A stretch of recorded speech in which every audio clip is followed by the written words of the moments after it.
I think a lot of us are accidentally building lives where everything feels like work. Even outside of our actual jobs, there's always something we could be optimizing. Working out, building a side hustle, making content, learning a new skill, or just being productive in any other way. And after a while, it starts feeling like hobbies only deserve a space in your life if they're useful somehow. But one of the things I've been realizing is I actually don't want a life that's productive all of the time. I want a life that feels full with hobbies, interests, things that challenge me, relax me, inspire me, and connect me to other people. So in this video, I want to talk about how I make time for my hobbies while working full-time, building an online career, and still attempting to function like a normal human being. Because I think a lot of people are struggling with the same thing right now. I think that one of the reasons hobbies become stressful as an adult is because everything starts tying itself to productivity. Like even outside of work, there's always this feeling that you should be improving yourself in one way or another. After a while, it just becomes really hard to enjoy things without calculating if they're useful somehow. I've definitely noticed this within myself. Even when I am relaxing, there's like this little voice in the back of my head that keeps asking if I could be doing something more productive. And some hobbies end up feeling more acceptable than other ones, but the other ones end up feeling like wasted time, even if they do relax you or make you happy. I don't think that a lot of us actually have an issue with having hobbies, but we struggle believing that they actually deserve the time and space in our lives. But relaxing isn't restorative anymore if there's guilt tied to it. Social media can also make this worse because everyone online looks incredibly disciplined and optimized all of the time. Like everyone has the ideal workout split, the morning routine, the side hustle, the perfectly organized schedule, good relationships, and they still make time for their hobbies. Meanwhile, you're sitting there thinking that when you play 3 hours worth of video games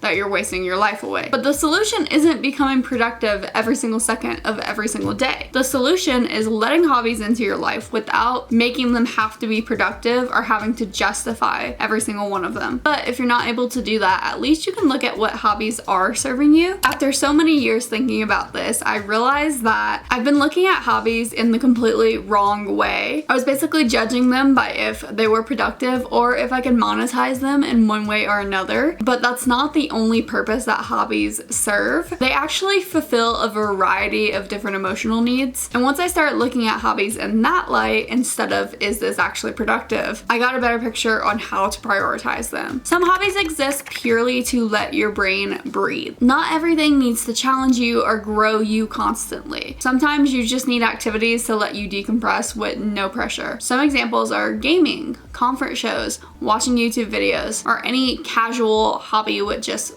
very low stakes. A lot of people struggle to enjoy these hobbies because they don't have any visible results compared to something like finishing a workout or finishing a project. It's harder to justify watching a few episodes of a TV show because the benefit is all internal. There's no produced results from it. But being less stressed, less overwhelmed, and more emotionally regulated is a win in itself, and it's productive in its own way. Then there are hobbies that make you feel connected to your own creativity. So these are activities that are going to make you feel imaginative, creative, expressive, curious, or inspired. Some examples are writing, photography, content creation, baking, dance. Adults tend to lose this part of themselves because they believe that these hobbies feel childish unless you're making some kind of money off of them. But I've realized that if I go too long without doing something creative, I feel mentally flat. It starts feeling like I'm just consuming life instead of designing it. And as a creative person, I feel like I need these hobbies to keep me feeling alive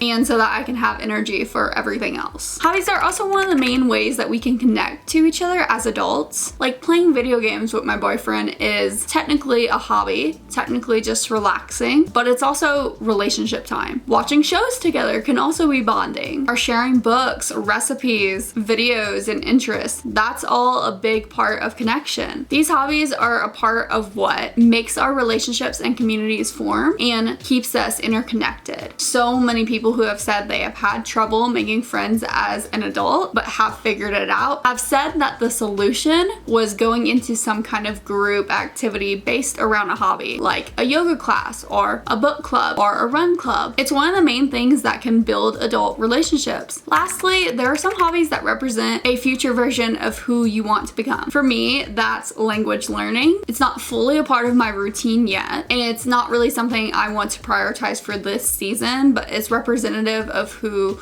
I want to be for my entire life. Basically, the person I want to grow into one day. After looking at all of this is when the idea of a hobby ecosystem started making more sense to me. Not because all of my hobbies fit together like a perfect little puzzle, but because each hobby directly supports a different part of my life. Some might help me rest, some might help me create, some help me connect with people, and some help me grow. When all of those things disappear, life starts feeling really small and really repetitive. So I stopped trying to ask whether my hobbies were productive and started asking if I was healthier for including these hobbies in my life. When I realized that yes, all of these are important for me to be healthy and be happy, that's when I started to make time for all of them. Another thing that helped me a lot is realizing that not every hobby, not every activity has to be all consuming. Like, you don't have to think that the only way the hobbies matter is if you go all in on them. Most hobbies in real life happen in little small moments and add up over time. You can read 10 pages before bed, watch a YouTube video while folding laundry, game for 30 minutes after a stressful work day, practice a dance while cooking, or just take random photos and videos while you're running errands. Sometimes online you see these like really perfected videos of like this person spending 5 uninterrupted hours doing pottery while the sun is shining through their apartment window, and you wonder how they have the time for that. And I'm just gonna be honest, most of them don't happen that way. Most of us are tired, most of us are busy, most people are trying to balance a million different things at one time. So you don't have to have that perfect setup, that full day dedicated to one thing. A lot of the things that make life fuller happen in tiny little pieces. A hobby doesn't stop mattering just because you worked on it for only 15 minutes. I think that mindset has helped me become closer to the things that I actually care about, because instead of waiting until I have the perfect amount of energy and free time, I just let the hobbies fall into place where they fit. So essentially, one of the biggest mindset shifts that I've had with hobbies, and one that I think will help pretty much everyone when it comes to hobbies, is that you need to remove all the unnecessary pressure that you put onto these things. When I used to treat hobbies like they had to do something for me, when I used to treat hobbies like they had to be useful for me in some kind of monetary value or something that I could show off, I wasn't giving them a lot of time or energy. But not everything has to be optimized, not everything has to be productive, and not every hobby has to justify its place in your life. What I think this all comes down to is learning how to let your life be a little less rigid. When I look at my week now, it's not a perfectly balanced system of habits and routines and different activities and hobbies. It's more like a collection of the small things that I have time for. So if you're in a season where it feels hard to make time for things that you actually enjoy, I hope this gave you a slightly more realistic view to it. And I'm curious, are there any hobbies that you're trying to bring back into your life right now? If so, let me know in the comments below. Otherwise, if you enjoyed this video, be sure to leave it a like. And if you're feeling generous, you can even subscribe. I do hope to see you guys all in the next video, but if not, bye bye.